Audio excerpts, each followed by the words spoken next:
Cəmiyyətlərin formalaşması həm də aparılan təbliğatların da təsirinə məruz qalır. Məsələn, mədəniyyətin təbliğatı, medianın təbliğatı, cəmiyyətdən gələn təsirlər, ətraf mühitdən insanların psixologiyasına təsir göstərir. Eyni zamanda dünyadan gələn təsirlər, qloballaşma, inteqrasiya, müasirlik, bu kimi hər tərəfli deyək ki, axına məruz qalır insanlar.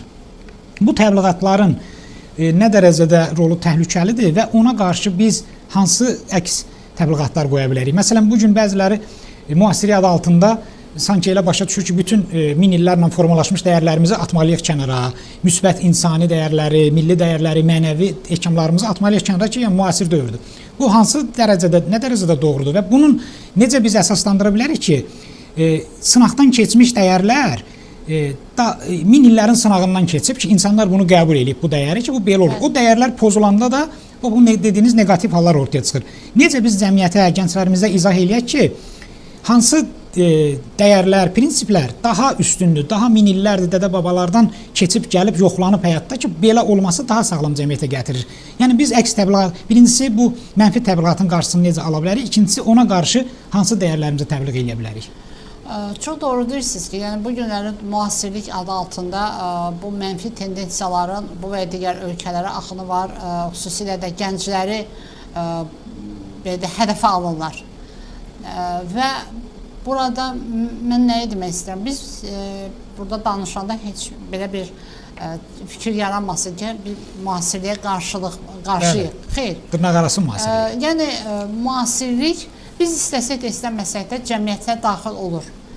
Bu yüksək texnologiyalar vasitəsilə, elmin texnologiyanın inkişafı vasitəsilə və s. və s. Yəni nümunələr var və biz bu günləri müasir həyatımızı bundan qururuq.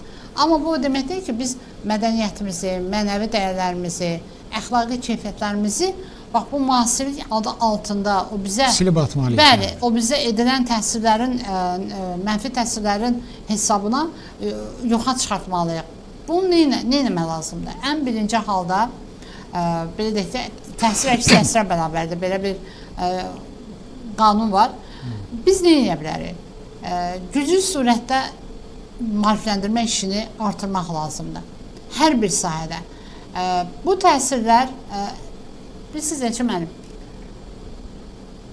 90-cı illər Azərbaycan müstəqilliyini təzə bərpa edəndə vəziyyət həqiqətən də çox çətin idi.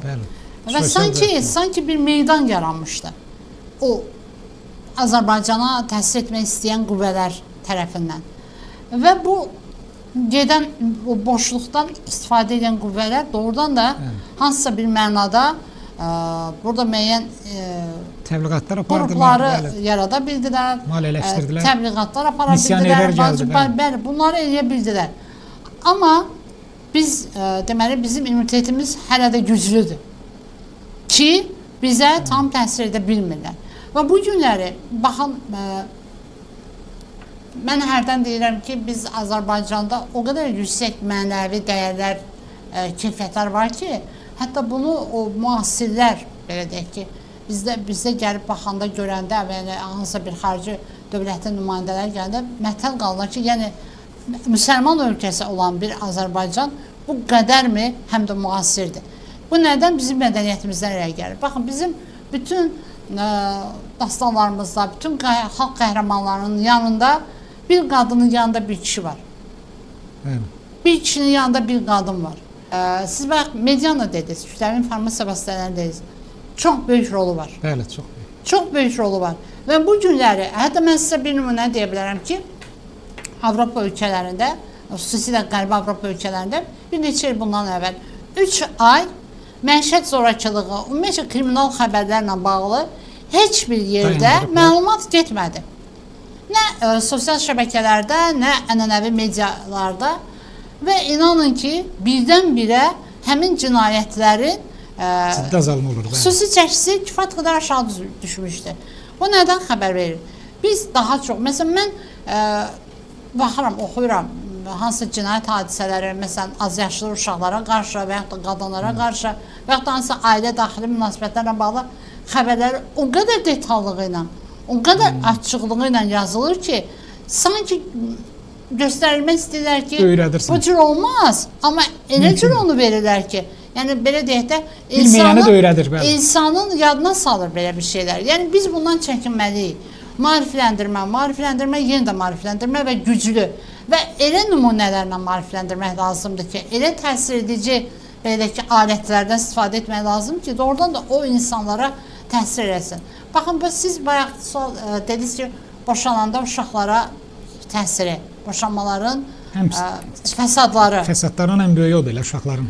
Mənim çox təəssüflər olsun ki, nigaha girən tərəflər boşananda bir-birlərindən qarşı uşaqlardan təzyiq vasitəsi kimi istifadə edirlər, manipulyasiyalar edirlər. Siz bir-birinizdən boşanmısınız, amma övladınızdan boşana bilməzsiniz. Nə mənəvi cəhətdən, nə hüquqi cəhətdən. Çünki hüquq da, qanun da deyir ki, valideynin vəzifəsi, borcu öz uşağını sağlam tərbiyə eləməlidir, sağlam yaşamasını təmin eləməlidir, təhsil verməlidir, tərbiyə verməlidir. Eyni zamanda, baxın, bizim qanunda yazılır ki, 18 yaşına çatmış vətəndaş da işləyə bilməyən, əmək qabiliyyəti olmayan valideynlərinin qayğısından qalmağa borcludur. Bəli, bəli. İki tərəfli də öhdəliklər var. Həm hüquqdur, həm də mənəviyyatdır, mənəvi dəyərdir. Ki biz bir neçə vaxt bundan əvvəl müsəlman ölkələrinin nümayəndələri gəlmişdi. Onlar dedilər ki, bizdə bir şəhərin özündə 20-30 ahalar evi var, qocalar evi var. Amma sizdə Bakıda biz cəmi birini gördük. Dedim ona görə ki, biz heç bir zaman ata və analarımızı, nənə və babalarımızı kənarlaşdırmırıq özümüzdən. Onlara həmişə qulluq edirik, qayğı göstəririk və onların böyük sözü, böyük məsləhəti, belə deyək ki, nəsihətə həmişə ona ehtiyac duyulur. Əlbəttə ki, burada bizə qulaq asanlar bəzi etiraz da edə bilərlər ki, yox, bəli, elə böyüklər var ki, onların müdaxilələri ailəni birləşdirmir. Bu insan cəmiyyətidir, beləsi də olacaq, normaldır. Ailəni birləşdirmir, əksinə ailələri dağıdır. Bu, indi biz fərdin, belə deyək ki, hansısa bir hadisənin əsasında yox, biz bütövlükdə danışırıq ki, Azərbaycan cəmiyyətində bunlar belədir. Deməli, çox maraqlı bir tendensiya var ki, bu milli mənəvi dəyərlərə, mentalitetimizə qarşı çıxanlar güya belə əsaslandırırlar ki, inkişaf eləmək üçün, elm, texnologiya, müasirə yiyələnmək üçün mütləq bütün mənəvi dəyərlərə, dini, milli, bütün adətənlərə tüpürmək lazımdır. Halbuki, elə özümüzü kənara qoyaq, dünyanın nümunəsinə baxaq. Yəni, bunlar deyir ki, məsələn, biz də Amerika cəmiyyəti kimi olmayıq. Mən də deyirəm ki, gəlin şərqə baxaq. Məsələn, Yaponiya, Çin kimi ölkələr milli mənəvi dəyərlərinə bağlıdırlar. Öz milli dinlərini yaşadırlar, milli adət-ənənələrini yaşadırlar. Eyni zamanda elm və texnologiyada dünyanın liderləridir. Deməli, bunlar bir-birinə mane olmur. Yəni, bizim mənəvi dəyərlərimizin, əxlaqi dəyərlərimizin elmi, texniki inkişafa heç bir maneçilik yoxdur. Əksinə, birlikdə bunlar olanda. Sadəcə bu, elə bir təbliğat aparılıb ki, gənclər köhnəlik kimi baxır dəyərlərə. Min illərdir formalaşmış normal insani, halbuki bunlar bəşəri dəyərlərdir. Dünyanın başqa ölkələrində də bunlar belə qəbul olunur. Yəni, normal qəbul olunur. Amma deyirəm, məsələn, siz hara inteqrasiya edirsiniz ki, o dəyərlər harada var? Qərbdə də bizdə pis sayılan şeylər, orada da pis sayılır. Yaxşı şeylər, yəni dəyərlər ümumbəşəridir, 90% deyək ki. Yaxşı, bunu niyə göz ardı eləyib biz kənara atmalıyıq, ailələrimizi dağıtmalıyıq, əxlaqsızlıq təbliğ eləməliyik, uşaq özbaşınalığı təbliğ eləməliyik, filan təbliğ eləməliyik ki, güya biz bundan müasir olacağıq. Bax, bu məsələ gətirir ən böyük zərbəni bizim gələcək nəsilə vurur. Çünki yerdən yetişdirdiyimiz uşaqlar bizim əsərimizdir də, bizim formalaşdırdığımız, tərbiyə verdiyimiz, böyütdüyümüz.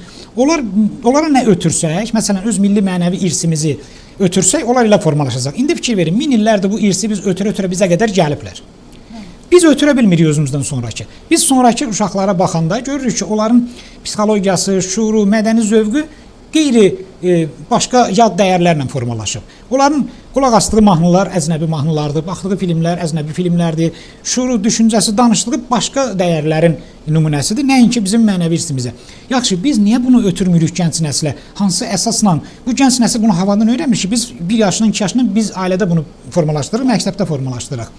Yəni, mən elə hesab edirəm ki, problem bizdədir, yəni bizim nəsildədir. Bugünkü gənclərin, uşaqların psixologiyasında problem varsa, onun səbəbkarı bizik. Yaxşı, biz özümüzü necə formalaşdıraq, necə dəyişdirək ki, sağlam cəmiyyət yetişdirə bilək? Bilirsiniz, burada məsələ nədən ibarətdir? Baxın, analar laylay oxumalıdır. Analar... Alt şuura oturan məsələlər var, bəli. Atalar övladlarından nağılı oxumalıdır, kitab oxumalıdır. Biz artıq onu nəzərə almalıyıq ki, bu günləri ailədə həm ata, həm ana övladın tərbiyəsində vacibdir, mühümdür. İstər qız övladı olsun, istər oğlan övladı olsun, fərq eləmir. Bəli, uşaq atanın, ananın tərbiyəsini görməlidir. Ana qayğısı ilə yanaşı ata ciddiyyətini görməlidir. Yəni bu günləri bax bu məsələ çox vacibdir. Hərdən biz bu yanaşmanı deyəndə deyirlər ki, bu nə deməkdir? Ata onda öz yerini ana ilə dəyişir. Xeyr. Ata öz yerini ana ilə dəyişmir. Gəlin biz bir də uşaqların tərəfindən baxaq. Uşaq niyə bir tərəfli tərbiyə almalıdır? Məktəbdə qadın, evdə ana, yenə qadın. Bəs kişi psixologiyasını, tərbiyəsini kim verəcək? Bilirsiniz, keçid yaş dövrləri var da hər bir uşağın. Biz də o dövrləri keçmişik. Və onda bizim atamıza, anamıza ayrı-ayrı hadisələrlə bağlı çox böyük ehtiyacımız olur. Və uşaq biləndə ki, ata onunla hansı oyunu oynayır, bir yerdə kitab oxular, ya bir yerdə harası gəzməyə gedirlər. Ata ona məsələn zooparka gedə bilərlər, nə hansı meşə gedə bilərlər, balıq tutmağa gedə bilərlər, nə bilim maşın təmir edə bilərlər. Yəni bu bir tərbiyə üsuludur. Bu həm də atanın övlada özü bilmədən verdiyi, ötürdüyü bir deyək ki, xüsusiyyətlərdir. Mən belə bir nümunə çəkmək istəyirəm. Biz o vaxtı hamımız kitabxananın üzvüydük ailədə. Axşam şam yeməyinə oturanda həmişə atam bizdən soruşardı. Dərslərimizi, davamiyyətimizi ondan əlavə deyirdi. Bu kim hansı kitab oxuyur? Məsələn, hərəmiz bir kitabın adını çəkirdi. Biri Jules Verne deyirdi, biri nə bilim Hüseyn Caviddən danışırdı, biri biz klassikadan. Məsələn, sən orada hansı əsər, hansı obraz səni çəkdi? Pis hansıdır, yaxşı hansıdır? İnanın ki, valideynim mənə heç vaxt demir ki, bunu eləmək düz olar, bunu eləmək olmaz. Özü nəticə çıxartsın. Amma o əbədi ədəbiyyatın hesabı ilə özü bizim öz yazıçılarımızı oxuyaraqdan, bədii ədəbiyyatın hesabı ilə atamız, anamız bizə o, belə deyək ki, o bir şəxsiyyət necə yetişməlidir, mənfi nə deməkdir, müsbət nə deməkdir, ədalət nə deməkdir, yaxşı, pis, insana hörmət, böyüyə hörmət, balacaya nəvaziş, hamısını biz ondan, bizi tərbiyə edirdi, amma biz onda uşaq ağlımız onu dərk eləmirdi. Böyüdükcə başa düşdük ki, bu cür, yəni bu bir metoddur, bu bir üsuldur. Yəni özünün vaxtın yoxdursa, heç olmasa ötür dəyərli şeylər uşaq oradan öyrənsin, kitabdan, filmdən. Birisi necədir? Atalar, analar öz övladına səni sevirəm, sən mənim üçün dəyərlisən, bax nənəm, baban, nəsə hazırlayıb. Necə edirdi bizim analarımız? Yemək pişirirdilər, çağırırdı uşağı ki, bunu apar ver Çimnaz nənəyə. Heç kim yoxdur yanında, tək yaşayır. Uşaq nə öyrənirdi anasından? Yaşlı, tənha yaşayan qocaya qayğı göstərmək lazımdır. Və yaxud da bir xəstə olardı, ona gedib dəymək lazımdır, onu yoluxmaq lazımdır. Uşaq nə öyrənirdi? Xəstəyə baş çəkmək lazımdır. Çox düzgün dediniz. Bu bir mükafatdır, bu bir şəfayətdir, həm də bir savabdır, həm də bir tərbiyədir. Nə bilim, yerə düşəni götürmək lazımdır, yığışdırmaq lazımdır. Təkcə qız uşağına, oğlan uşağına, hər ikisinə eyni ev qayğılarını öyrətmək. Oğlan uşağına hər cür böyütməlisən ki, onlar gedib əsgəri xidmət keçəndə çətinliklərlə üzrət yaşamasınlar və yaxud da başqa şəhərə oxumağa gedəndə, işləməyə gedəndə o mühitə dözümlü olsunlar. O sosial mühitə valideyn artıq sosial mühitdən gələ biləcəyi özü evdə artıq öz övladına deməlidir. Ona görə biz deyirik ki, uşağın tərbiyəsində ata və ana bərabərdirlər. Eyni rolu oynayırlar. Ata təkcə pul qazanılan deyil. Ata həm də tərbiyə edəndir. Ata həm də həyat yoldaşıdır. Ana da həmçinin. Yəni bunlar bu günləri bax, bu tərbiyə olmalıdır. Məsələn, qonaq gedib qonaq gəlmək. Bəlkə də adi bir hadisədir. Adi bir hadisədir. Amma bir-birini yoluxmaq, qohumluq əlaqələrini saxlamaq, qonşuluq əlaqələrini saxlamaq, dar gündə yaxınlıq göstərmək. Bunlar hamısı bir tərbiyə üsuludur. Bunlar hamısı bizim keçmişdən bugünə gələn bizim dəyərlərimizdir. Mən sizə çox təşəkkür edirəm. Biz davamlı olaraq bu təbliğatı aparırsınız. Xüsusilə də internet televiziyaları vasitəsilə, YouTube kanalları vasitəsilə. Yəni bu öz-özündə elə bir maarifləndirmədir.